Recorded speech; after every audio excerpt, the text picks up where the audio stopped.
Góðan daginn. Í dag ætlum við að tala um tví- og fjöltengd börn. Í fyrsta lagi þurfum við að spá í börnum sem eiga annað tungumál en íslensku. 2/3 jarðarbúa tala fleiri en eitt tungumál og það að tala fleiri en eitt tungumál er talið jákvætt og gagnlegt. Það er ekkert sem bendir til þess að það að tala fleiri en eitt tungumál hægi á tal- og málþroska barna. Aðstæðurnar sem við bjóðum upp á hér á landi bjóðum við upp á virkt tvítengi. Ef við gerum það, þá höfum við jákvæða afstöðu gagnvart heimamálinu og það hefur hvetjandi áhrif á það að læra íslenskunni. Segjum við börnum og foreldrum að skipta út tungumáli landsins út fyrir heimatungumáli, það er tala bara íslensku og hætta að tala móðumáli. Það er hægt að gera þetta beint. Til dæmis tælenskar eiginkonur íslenskra manna sem mátt ekki tala móðumál sitt við börn sín. Við getum gert það óbeint með sína heimatungumáli barnsins engan áhuga.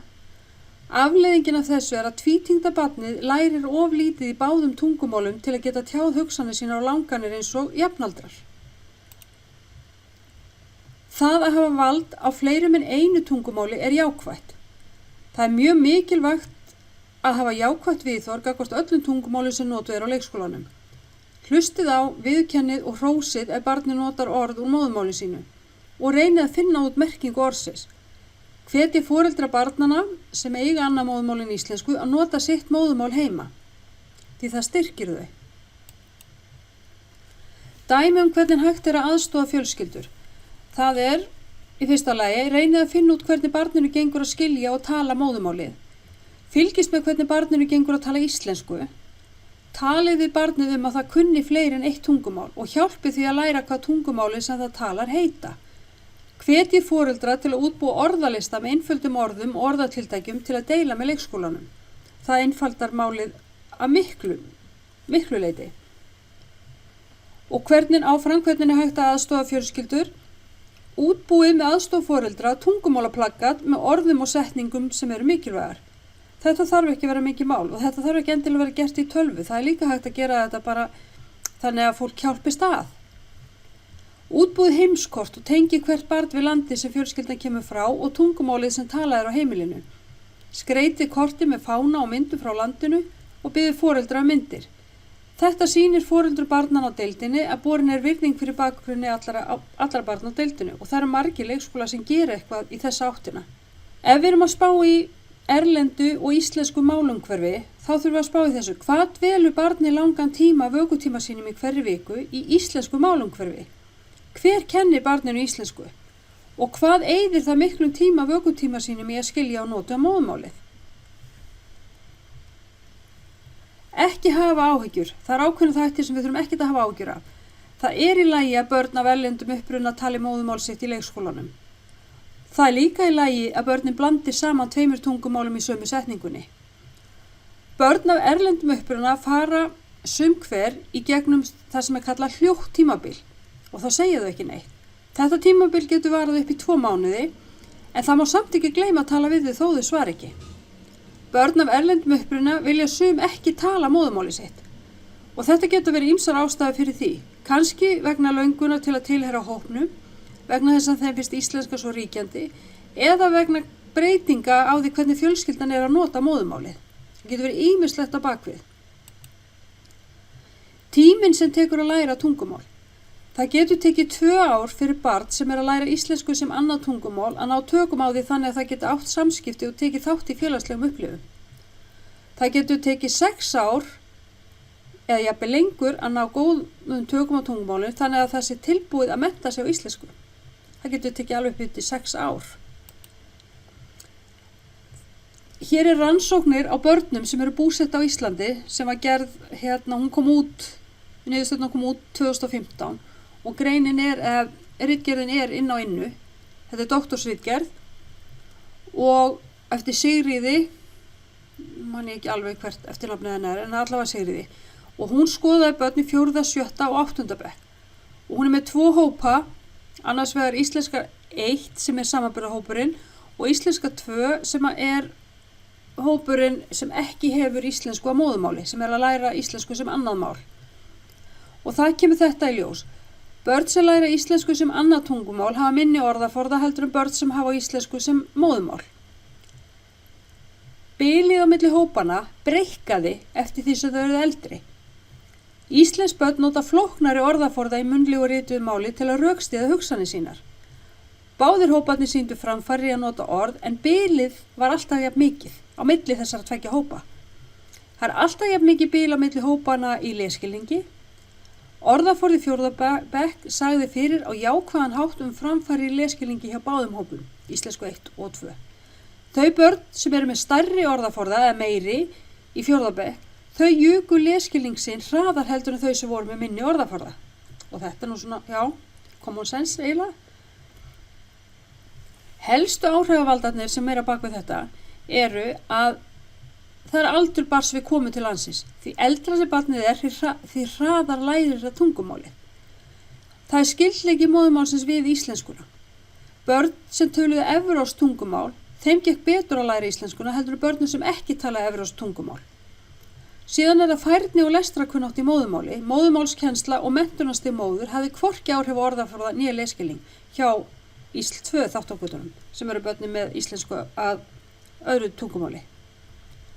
Niðurstöðurnar eru að íslenskur orðaforði barnanna er lykillinn að framgöngu þeirra í námi, sérstaklega í íslensku skólum.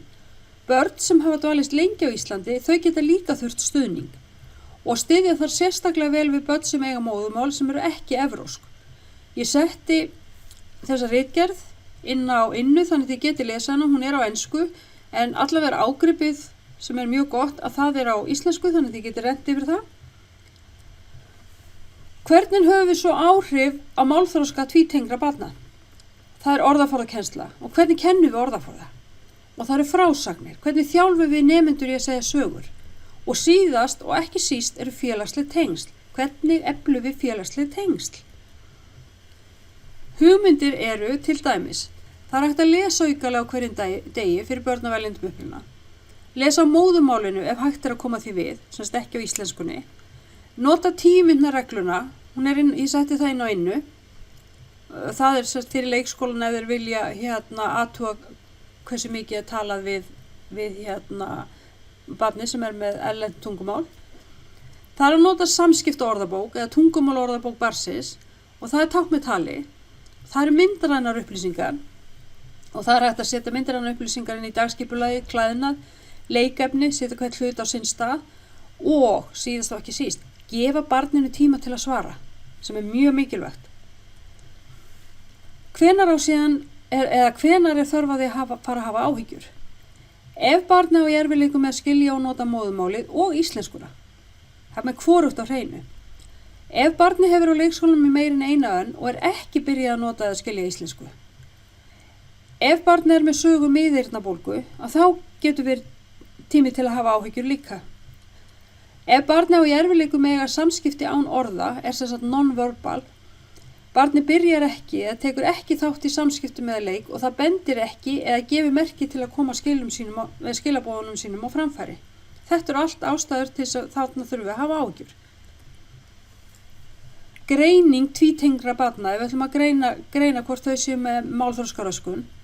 Próf fyrir málþroska á aldursviðmiði fyrir eintyngd börn er ekki nothæf. Þau ganga í gegnum sömu þroskastig en ekki á sama hraða, vegna þess að málkunnáttan er dreifð á 2 tungumál. Það er æskilegt að prófa báðum málum en það getur verið erfitt. Raunveruleg málþroskafrávik myndu koma fram á báðum málum, ekki bara öðru.